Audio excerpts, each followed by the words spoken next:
Great to have both of you here with us today. The session is actually much awaited. We've already posted some of the keywords of the questions on the big screen, and later on you can just click the word you're interested in to talk about. Now the stage is yours.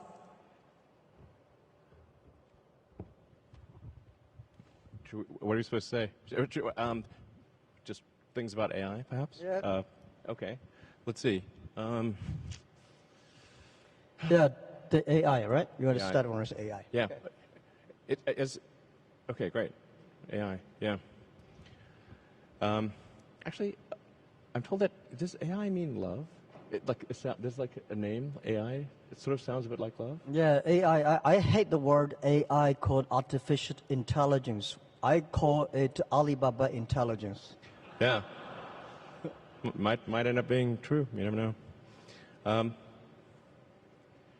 I think generally people underestimate the capability of AI. They sort of think like it's a smart human, but it's really much. It's going to be much more than that. It'll be much smarter than the smartest human. I mean, it'll be like, you know, can a chimpanzee really understand humans? Not really, you know. We just seem like strange aliens. They mostly just care about other chimpanzees, and this will be how it is, more or less, in a relative. In fact, if the difference is only that small, that would be amazing. Probably it's much greater. So, the biggest mistake that I see artificial intelligence researchers making is assuming that they're intelligent. Yeah, they're not compared to AI.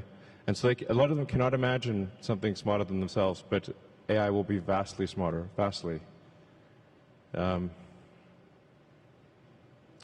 what do you do with a situation like that? What do you do with a situation like that? I'm not sure, you know. I hope they're nice. I mean, I have obviously some, you know, I think in a situation where if you know, the old saying, if you can't beat them, join them. You know, that's what Neuralink is about. Is like, can we go along for the ride with AI? I mean, I really think that there should be other companies like Neuralink, essentially to create a high bandwidth interface to the brain, because right now we are already a cyborg. People don't realize we are already a cyborg because we are so well integrated with our phones and our computers. The phone is almost like an extension of yourself. If you forget your phone, it's like a missing limb. But the bandwidth, the communication bandwidth to the phone is very low, especially input. So, in fact, input bandwidth to computers has actually gone down because of typing with 2 thumbs as opposed to 10 fingers. There's a big reduction in bandwidth. Input bandwidth has gone up because of video and imagery. So input bandwidth is many orders of magnitude greater than output bandwidth.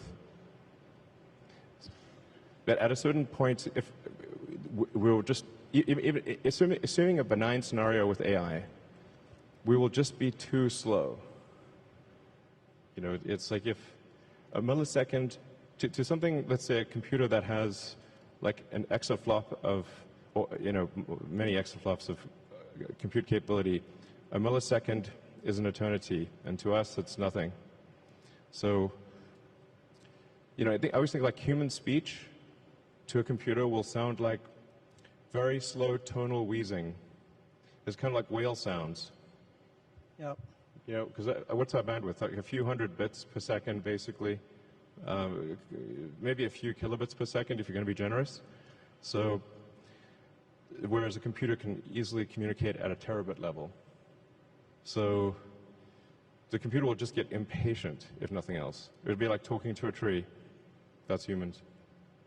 Yeah, and on that great note, barely getting any information out, basically, with speech. Yeah, I'm always amazed by what your vision about the technology. I'm not a tech guy. I think more about life. I think AI is going to open a new chapter of the society, of the world, that people try to understand ourselves better rather than the outside world. And it's so difficult to predict the future. 99.99% of the predictions that human being had in history about the future, all wrong. Including that one? Oh yeah, only the 0.00% of the prediction are right. They're right because by accident.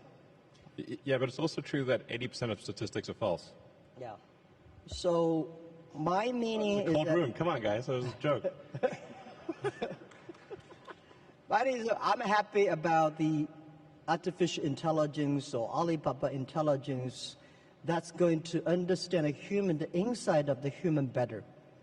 So when people worry a lot about artificial intelligence, people should have more confidence in themselves, because I think if a lot of solutions we don't have today, but there will be solutions tomorrow. We don't have solutions, but the young people will have solutions.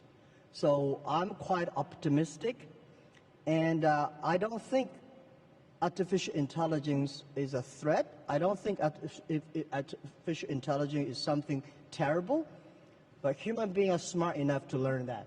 And to me, artificial intelligence is just like, people worry a lot about this today are those people, I call them called college smartness. People like us, street smart, we're never scared of that. We think it's a great fun, and we want to change ourselves to embrace it. I don't know, man. That's like famous last words. Let me tell you, AI is, I mean, you look at sort of the rate of advancement, just in general, the rate of advancement of computers is insane. And like a good example would be video games. You know, if you go back 40 years ago, 50 years ago maybe, you had Pong. That was just two rectangles and a square. Now you've got photorealistic real-time simulations with millions of people playing simultaneously. If you assume any rate of improvement at all, these games will be indistinguishable from reality. You will not be able to tell the difference. Either that or civilization will end. Those are the two options. But even if the rate of technology improvement slowed down by 1,000, then okay, advance 1,000 years, or 10,000 years. This is still very tiny. Civilization has been around for probably, arguably, I think 7,000 years or something like that. If you count it from the first time there was any writing, any recorded symbols, besides cave paintings. There's a very tiny amount of time, considering the universe is 13.8 billion years old. I mean, if civilization lasted for 1 million years, we would only increment the third decimal point after 13.8 billion years. If we lasted for 1 million years. That seems like a long time. Given that we've only been around for 7,000 years, it's been kind of a roller coaster on the civilization front. So, I mean, I'm a naturally optimistic person, to be clear. I'm not saying, hey, doom and gloom. I'm just saying this is the apparent pattern. The rate of change of technology is incredibly fast. It is outpacing our ability to understand it. Well, I'm not sure, is that good or bad? I don't know. I mean, it seemed to me some time ago that you could sort of think of humanity as a biological bootloader for digital superintelligence. For those who know what a bootloader is, a very tiny piece of code without which the computer cannot start. But it's sort of like the minimal bit of code necessary for a computer to start. Like, you couldn't evolve silicon circuits. There needed to be a biology to get there. Good. Yeah. Well, let's talk about something fun. I'm of the mind that you want to go on the Mars. Shall we go to the Mars? Yeah. Yeah, so what will the life look like on Mars? Are you both moving? What do you think about that? Actually, I'm not interested in Mars. I just came back from there, so I'm more interested on the Earth, the things, what's going on happening here. So why you're so curious about the Mars? Well, I think the thing about Mars is that I think it's important for us to take the set of actions that are most likely to continue consciousness into the future. What increases the probability of consciousness of continuing into the future? I think we should not take it for granted that consciousness will continue because we have not encountered any aliens. Where are the aliens? This is the Fermi paradox. This is one of the most important questions. How come we've not found any aliens? There's people out there who think we've found aliens. Trust me, I would know. We have not. Okay. People ask me, you've been to Area 51. Okay, please. SpaceX actually has Area 59. It's even better, 8 better than 51. So,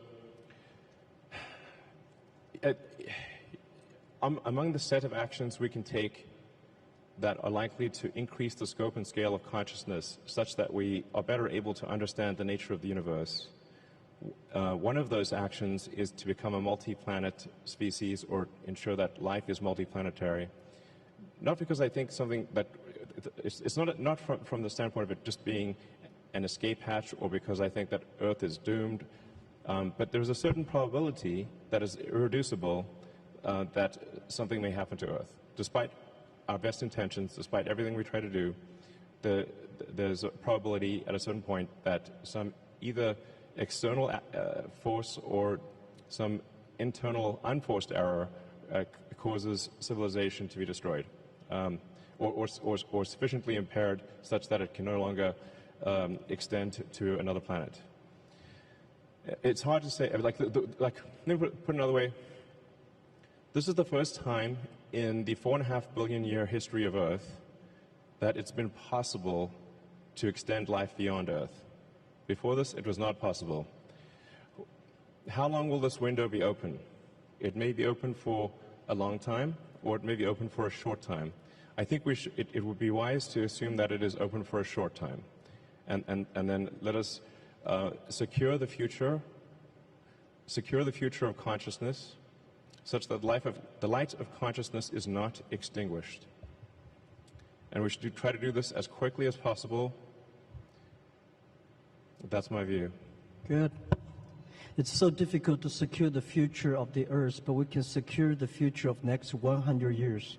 I'm not the person that I admire your courage for explore the Mars, but I admire a lot of people spend efforts on improving the Earth.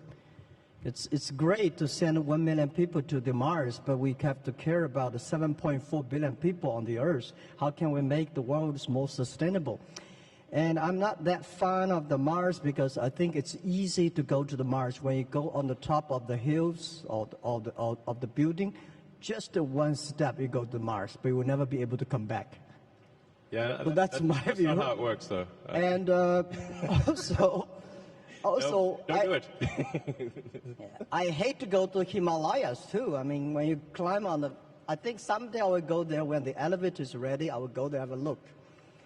But I think people spending more time on the Earth, think about because no matter how long the civilization of the human beings will be, like 1 million or 2 million or 500,000 years, but we only have 100 years. So we cannot solve all the problems for future, but we have to be responsible for the future, but we should care more about how we can enjoy better. My view is that by the artificial intelligence or AI, when human beings understand ourselves better, then we can improve the world better. Last 200 years, human beings tried to understand the other side world better, understand the other people better. But I think what I feel excited about AI is that AI is to understand people, the inside of the human beings. The Earth, I heard you're going to dig a tunnel deep in the Earth, which is amazing.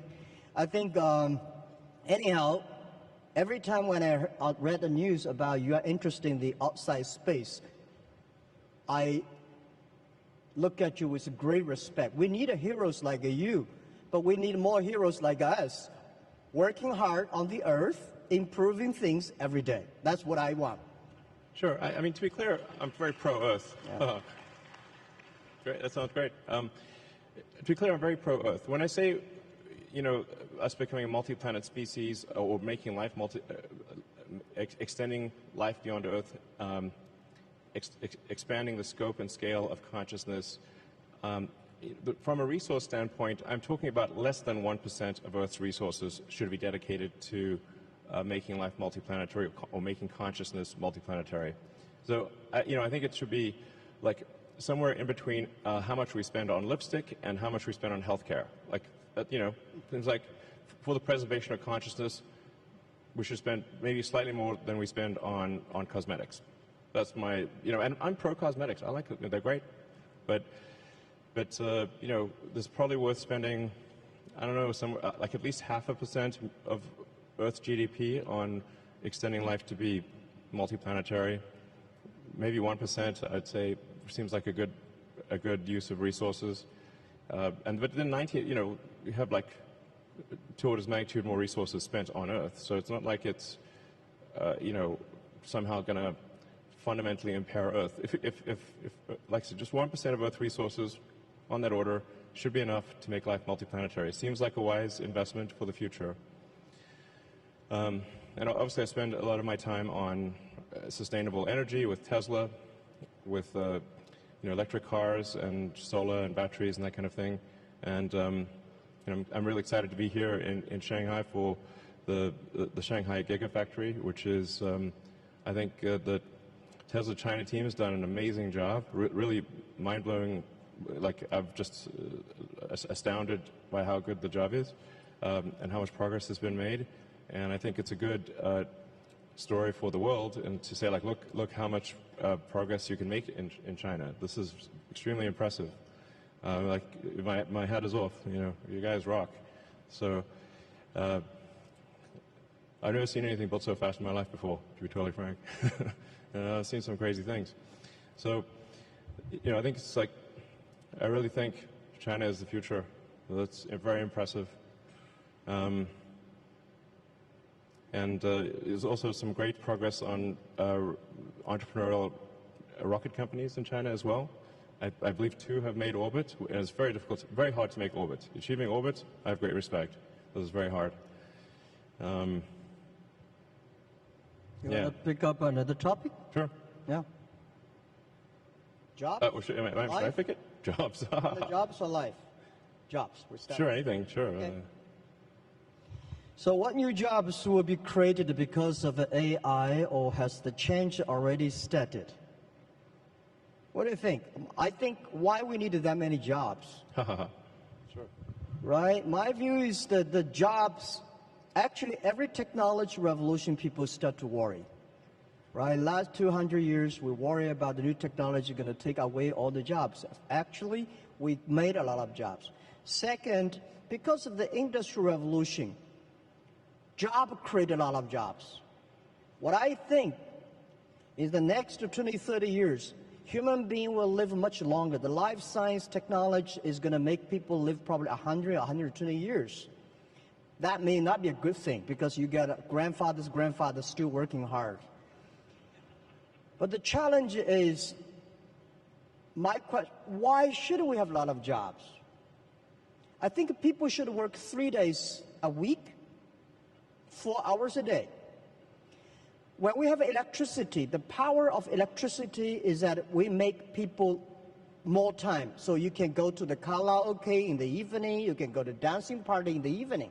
So people, because of electricity, people have more time. I think because of artificial intelligence, people will have more time enjoy being human beings. In your life, in my life, I think I visited probably 300 cities in my life. My father visited 30 cities. My grandfather would visit only 3 cities. So my grandchildren probably will visit 3,000 cities all his life. He's always on the Tesla. He's always on the rovers, always traveling around. So I don't think we need a lot of jobs. At that time, the jobs we need is make people happier, make people experience the life, enjoy the human beings. So I don't worry about the jobs a lot. First, we are going to have a lot of jobs. Second, we don't need a lot of jobs. Third, there's a very interesting thing, because we'll probably talk about life. In the agriculture period, average age is like 30, 35 years old. In the industrial period, technology revolution, people can live 70 years. So in the artificial intelligence period, people can live 120 years, that's I think. Now the problem comes. When people's life is getting better, people don't want to have children. When your grandfather is there, you don't want to have children. At that time, we are going to have a lot of jobs with nobody want to do it. So we need artificial intelligence, the robots to take care of the old guys. For sure, you will not be happy, or you were happy, because when your grandfather said, oh, I need to work tomorrow, then that's a disaster. So I think we cannot predict the future, but we should be ready that we are going to enter into the area that everybody can live 120 years. And we have more new problems that come up. So that's my view about jobs. Don't worry about it. We will have jobs. Yeah. I think that, over time, AI will make jobs kind of pointless. Probably the last job that will remain will be writing AI software, and then eventually the AI will just write its own software. So, I don't know, I suppose I would recommend studying engineering, physics, that kind of thing, or working on something where people just want to interact with other people. And people enjoy fundamentally interacting with other people. So if you're working on something that involves people or engineering, it's probably a good approach. Art, of course. Yeah. Like I said, I think we're going to have to figure out this Neuralink situation. Otherwise, we will be left behind. It's very important we do this quickly. I think we don't have much time. We don't have much time for what? We don't have much time to solve the Neuralink. Yeah. Yeah, you think of technology and technology awareness. It's like if there was a topological map of technology awareness. It's mostly flat, with a few short buildings and then some very tall spires. Very tall spires. And unless you're on that very tall spire, it's not obvious what the topology is. Yeah. I never worry about the things that I cannot solve. I let other people to solve it. Sure. If nobody can solve it, just let it be. That's my life. Oh, let's talk about education. I'm quite interested about education. Can we? Yeah. So what knowledge or skills will be useful to master the future? Do you have any advice for young professionals who want to pursue a career in AI? Young professionals. I don't think we will have professionals on AI in the future. Well, I worry a lot about, people worry about jobs, but I worry about education. All the education systems, the things we teach our kids, the way we teach our kids are mainly designed for the industrial period. And I'm sure the machine will be much clever than human beings in the future. How can human beings do better? Human beings should be smarter. Human beings should be wiser. So how can we be human beings to be wiser or smarter? I think that we should change the way of education, change the things. Because in the past, we focused a lot about, remember things.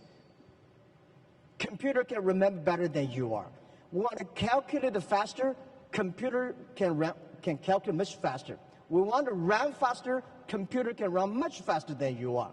So human beings should have confidence by being more creative, more constructive. So how can we teach our kids to be more creative and constructive? And I think this is the key of the education. And I want spending more time on training kids on arts, on painting, on singing, on dancing.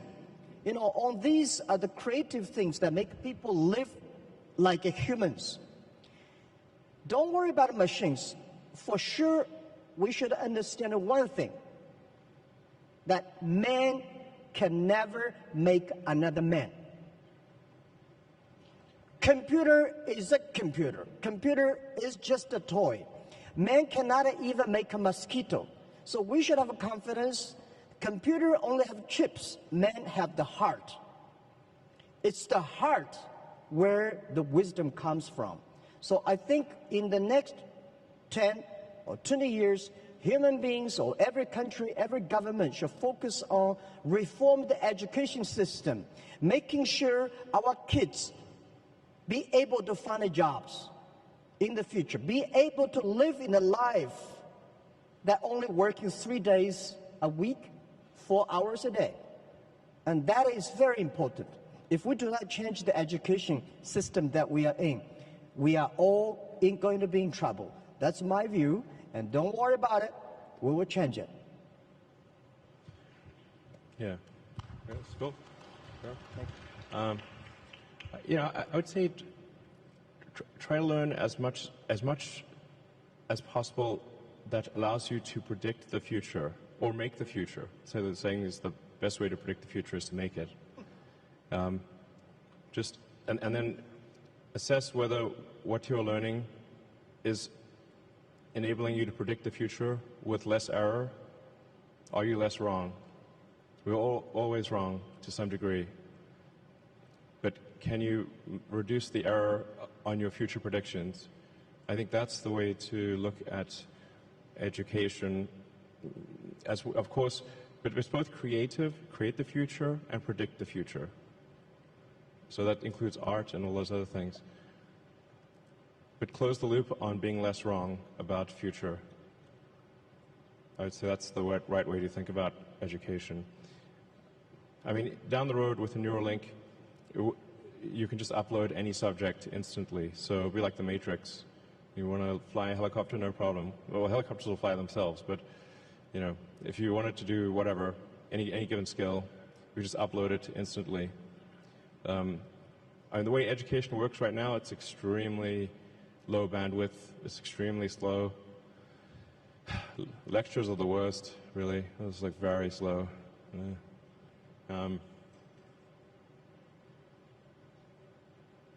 Yeah, just try to predict the future with less error. This is very hard, as you were saying. I'm not sure it's 99.9%, but it's not very good generally at prediction of the future. But I think often people don't try. The first thing is try. If you don't try, okay, you know, you got to try, and then adjust based on the error of your prior predictions. Yeah, I think just to try is very good. We should always have the confidence to try the future. And I never worry about the errors and the mistakes. Errors and mistakes that are the best assets of human lives. And humans, I think that when people worry about the disasters that AI is going to bring in, I think it's not the disasters. It's the mistakes that human beings make. And trust human beings will be able to correct the mistakes and improve themselves. And that we need education. And this is what we think. In China today, we have 1,800 new babies born every year, which is not enough. We need to have like much more than that. But I think the best resources of the human beings or the best resources on the earth are not the coals, not the oil, not the electricity. It's the human brains. How can we make the human brains more creative, constructive? How can we making sure that the machines are always the toys and tools of humans rather than the control? So I never in my life And especially last 2 years when people talk about AI, say human being will be controlled by machines, I never think about that. I think it's impossible, right? It's impossible because human beings, they are different. Machines are invented by human beings. And according to the science, right, humans can never create another animal that is smarter than humans. Especially when you have so many smart people, it's impossible to make another smart people. I very much disagree with that. Okay. Yeah. That's good. Yeah. I mean, the first thing we should assume is that we are very dumb, and we can definitely make things smarter than ourselves. I mean, they didn't used to be humans, right? So our early civilization was very primitive. We didn't have any technology really. We're just like running around, you know, trying to not get eaten or trying to survive a winter. Now we have like heating and we grow food. This is all new stuff. So, you know, things have obviously gotten way more smarter than the past, way smarter. So that's going to continue. We are not the last step in evolution. So the most important thing, like I said, the most important mistake I see smart people making is assuming that they're smart. They're not. Yeah. So give me an example, what the animals or things that a human being made that is smarter than human beings? Well, computers actually are already much smarter than people on so many dimensions. We just keep moving the goalposts. So we used to think, like, for example, being good at chess was an example of a smart human. And then Kasparov was crushed by Deep Blue in '97. That was a long time ago. 22 years. I mean, right now your cell phone could crush the world champion at chess, literally. Go used to be thought of as something that humans were better at than computers. Then Lee Sedol was beaten 4-1 by AlphaZero. Then a new version of AlphaZero, I should say AlphaGo. AlphaGo beat Lee Sedol 4-1.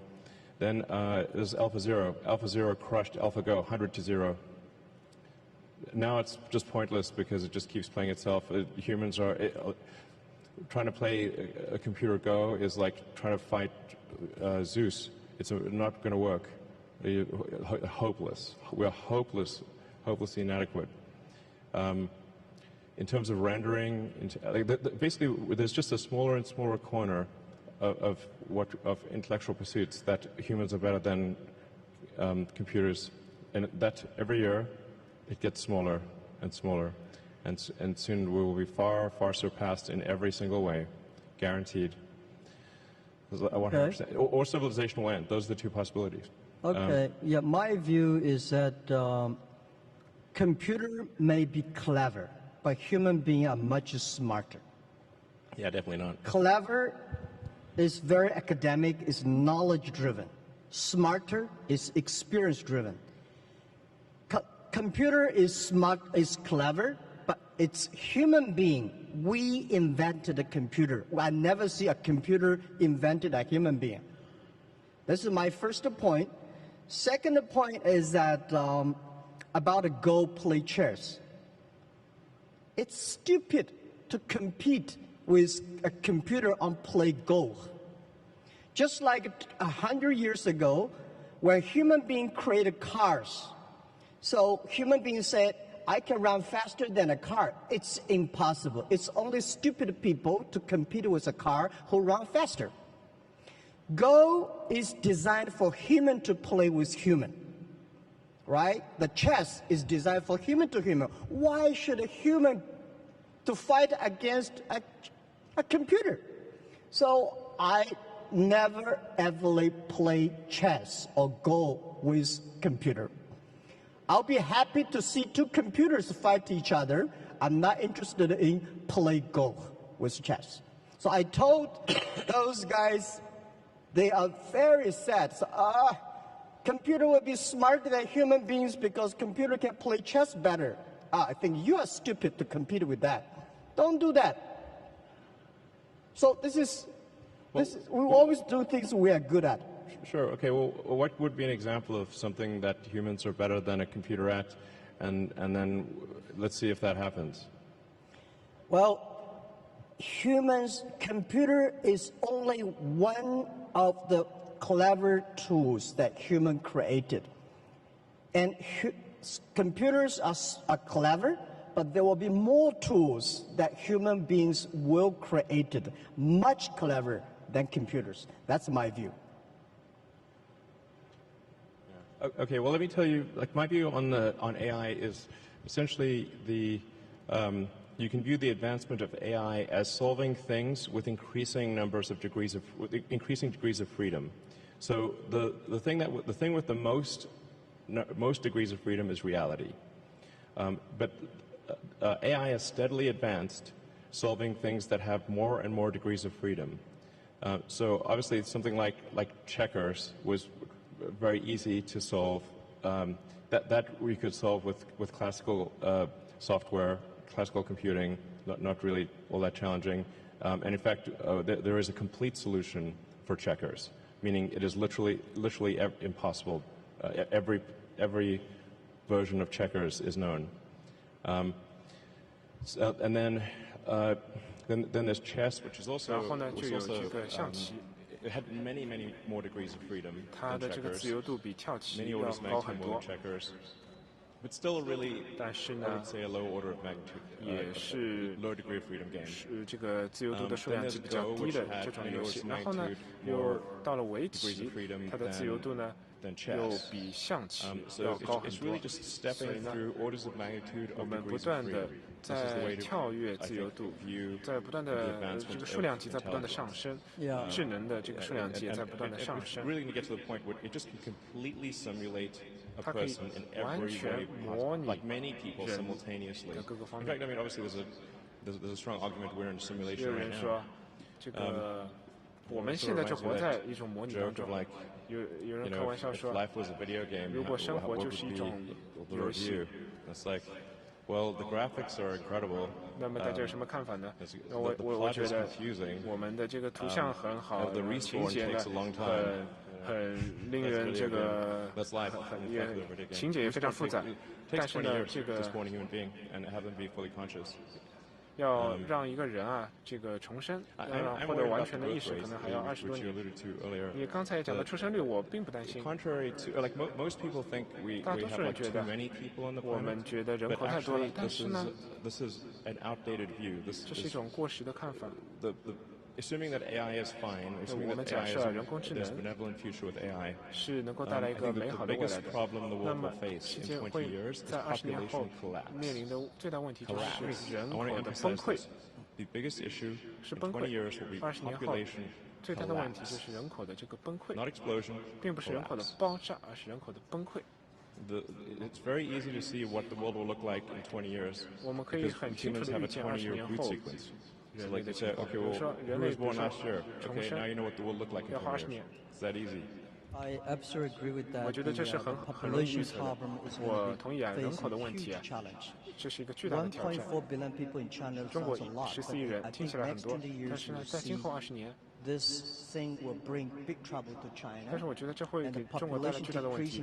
人口啊。The speed of population decreasing is going to speed up. 人口下降的这个速度会增加，你说到这个崩溃 ，accelerating collapse， 加速崩溃。And then the common rebuttal is like, well, what about immigration? 经常有人会反驳说会有移民，但是我要想说， you want to go to 从哪里移过来呢？ the Mars will immigrate 这个火星 aliens here probably. Like Mars needs people. 火星也需要有人去住。There's 0 people there right now. So right 现 now 在 it's 那里没有人。 some robots there. This is something that we should pay special attention. That's why the 18 million new babies born in China, which is less than only like 1% something, we should spend more time to create these people and treat life better. But also, I think about the AI. There's another thing which Elon, in my company, in our company, AI we call Alibaba Intelligence because we think when things with order, with things with logic, 有秩序、 Machine 有 can 逻 always 辑 do 的事 better. 情， AI 系 can do 统可以 better. 做得更好 But ，AI 可以 if 做得更 things 好。 without order, without logic, 如果没有 human 秩序、 being 没 can 有 do 逻辑 better. 的话，那么人类 For 呢就可以 example, 做得 when you 更好。 love 比 somebody, 如 there's 说， no 你爱 reason. 某些人的话，其实基 just 本 love 上是 him, 没有 or 理 just 由的， love 我 her. 就是喜 I 欢他， have 我 no 就是 reason. 爱他，背 But 后 when 没 I 有任何 hate 的道理 something about。 但是如果你恨一个 When 人 I want 的 to 话 do bad， 当我 things on 想要在一 somebody， 些人身上做一些 there's 坏 a 事情 logic. 的时候，就 And 有 when 逻辑了 there's a。logic, 那么一旦有逻 AI 辑的 can 时 do 候呢 better. ，AI 就可以 What 比 we 你做得 do 更 on 好。 our 我们 end 现在所做 financing, 的， we 我们 teach 的在这个 machine 蚂蚁金服 all the 当中，我们 bad 教机器 things 所有 that 的这些坏 bad 的 guys 事情， want to 就是那些坏 do. 人想 Machine 要做 can 的 learn 事情。 quickly and arrest all the bad guys immediately. But when you want to do good things, not necessarily.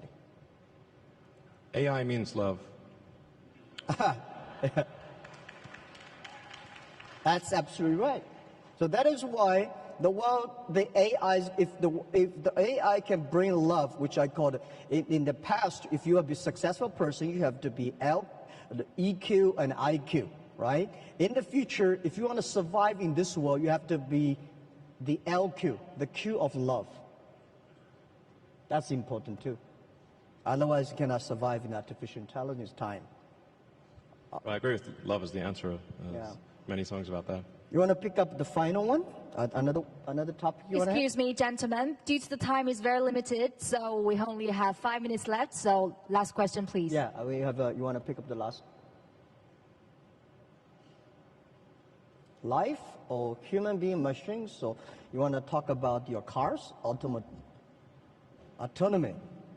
What do you want to talk? This feels like one of those steps in a video game where you've got to like pick a path, a choice. I choose life. Okay, life.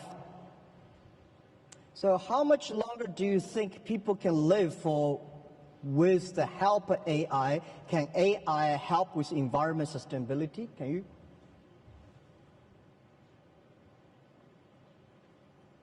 I think, first of all, I think humans will solve environmental sustainability. I do not mean to suggest complacency or that we just take it easy.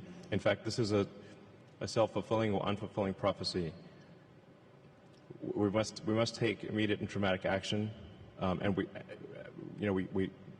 continue the momentum towards environmental sustainability. And China is actually the world leader in this. In fact, I'm not sure how well it is known outside of China just how much China is a world leader in environmental sustainability. It's extremely impressive. I mean, I think half of all the electric cars in the world were made in China last year, something like that. So, so I don't mean to suggest complacency, but I do think humans can and will solve sustainability. If we can do the neural lace, then I think, or the neural link, essentially, the age will not matter that much. You can simply save your state and restore your state, like a saved game, essentially, something very close to that. I do think we can solve biological aging if we really wanted to. You'd have to make DNA changes, but we're obviously just on a clock. All organisms are. I mean, you could take a fruit fly, for example, and you could give it yoga, sort of have it do daily yoga and have a very healthy diet, and it's still going to live for 3 weeks, maybe 4 weeks. So environmental factors are relatively minor for extending life. You have to change the DNA. And so the question is, like, will people be okay with changing the DNA? That's the thing about extending life, and probably people are a little bit reticent about that, but that's essentially the thing that needs to occur to extend life. You've got to stop the DNA clock somehow. I don't know if we should work on this or not. I think, frankly, it's probably a good thing that we do eventually die. There's a saying, like in physics, like even physicists, which are generally quite objective, is like the saying, like, all physicists don't change their mind; they just die. So maybe it's good to have this life cycle. Yeah. Yeah. Well, I think AI can definitely help the environment sustainability. And when human beings know themselves better, human beings will be smarter and will be wiser. The difference between clever people and smart people or wise people, Smart people knows what he wants and how he can get it. Wise people know what he doesn't want. So when human beings using artificial intelligence, they will understand themselves better. And I think there will be millions of ways people will live in a healthy earth and protect the healthy earth. The reason why I want to stay in this earth, I want to work on this earth, I want to do anything I can to help this earth to better. Because even go to the space is great, but if we can spend resources just to focus on helping pick up the garbage from the oceans, that thing is more difficult than to go to the Mars. But artificial intelligence can help us achieving that and solve the problems. And the second, a human being can live better, can live longer. But what we need is not only live longer, we want to live healthier. How can we live healthier? Is to understand us better. Most of the disease are caused by our behavior. So I think I'm 100% sure people will live longer. People will live healthier, but may not necessarily live happier. If you want to be happier, human beings should focus on the value, the vision, and the mission, and always have the dreams. And I don't want people love the technology and put them dreams on the technology. I think technology should be with dreams. It's not technology change the world. It's the dreams behind the technology that change the world. So my hope is that anything we can do is to improve this world, to helping 7.4 billion people live better and live healthier. And this is all about our world. And I think we will be working very happily because I love your product, Tesla. Making world cleaner and no noise and such great technology. I'm happy you have the factory in China. And I think we need to do more things to improve this earth, improve this world, and make sure that people are happier and people care about the family, people care about the health. That's all we should do. And trust us. Trust the human beings and trust young people. Let's take responsibility for today, but let's not take away all the solutions for tomorrow. It's great human beings make mistakes. It's great human beings learn from mistakes. It's great to die. Haha, that's probably true. Thank you. Yeah, you cannot live long. I just Thank you. Fight for the light of consciousness. Thank you, Elon. Nice talking to you. Thank you. Thank you so much for this very inspiring and futuristic, very informative dialogue. It seems it's the typical dialogue between the Earth and the Mars.